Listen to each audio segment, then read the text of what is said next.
America.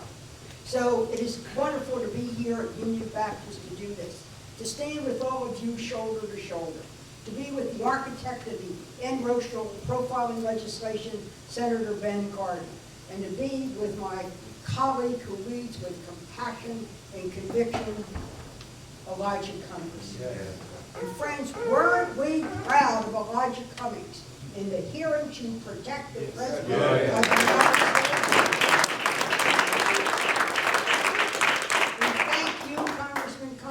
We're calling for an independent investigation of Secret Service. It should be no secret. We got to get more service to protect the President of the United States.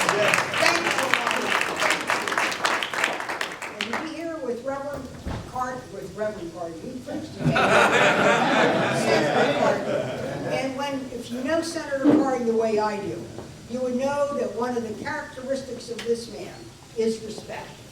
This man really lives a life of respect. He respects the Constitution and the 14th Amendment that says equal protection of the law for everybody. He respects the police department. He knows every day they put themselves in the line of fire to protect us, to make sure they get the bad guys off the street.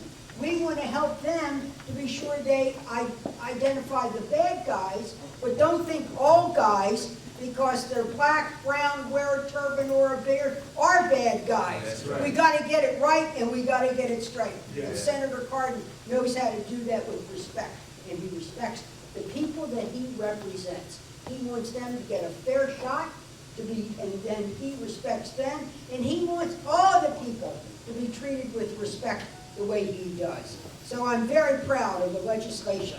I'm proud to be a co-sponsor of this law that will ban racial profiling, that will end the patchwork of state laws dealing with profiling.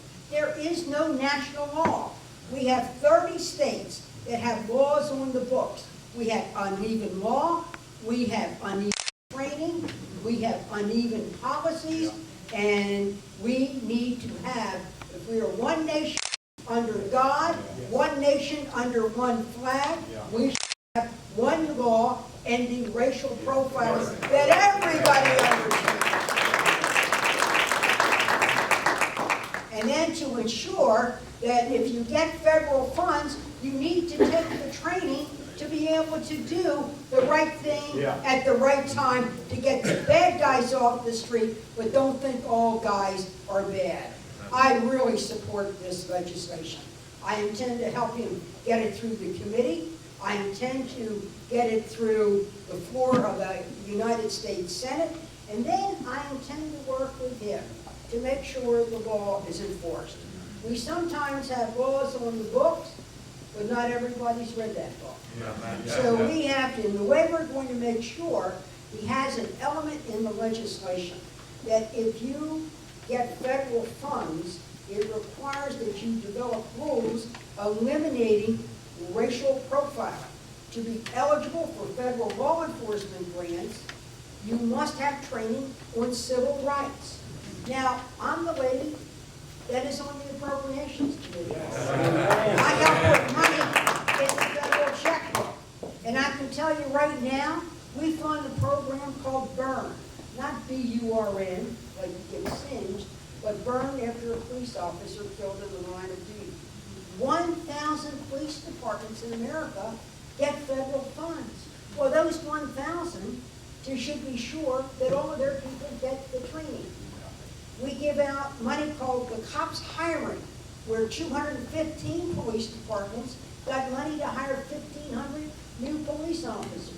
My view is, if you take the money, take the training. Take the money, take the training.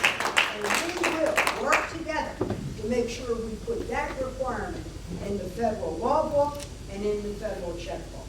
We need to stand shoulder to shoulder with this so that the people in the United States of America feel safe on their streets. We need to support the police to do the right thing. We need to help them get the training to do an even better thing and be able to continue to do this. In my meetings and out in the community lately, as I've been holding hearings on, meetings on college affordability. Yeah. I've had mothers and fathers say to me, you know, I've had to talk to my children about what to do, how to dress, what to look like. You gotta look preppy. You gotta walk preppy. You gotta talk preppy. Well, whatever that means. And you could be a member of a downtown law firm in your suit one day, but if you were out on the street with a sweatshirt and a baseball cap, you better watch it. This is not the way it ought to be in the United States of America. And we ended we ended segregation. Now it's time to end racial profiling. God bless you.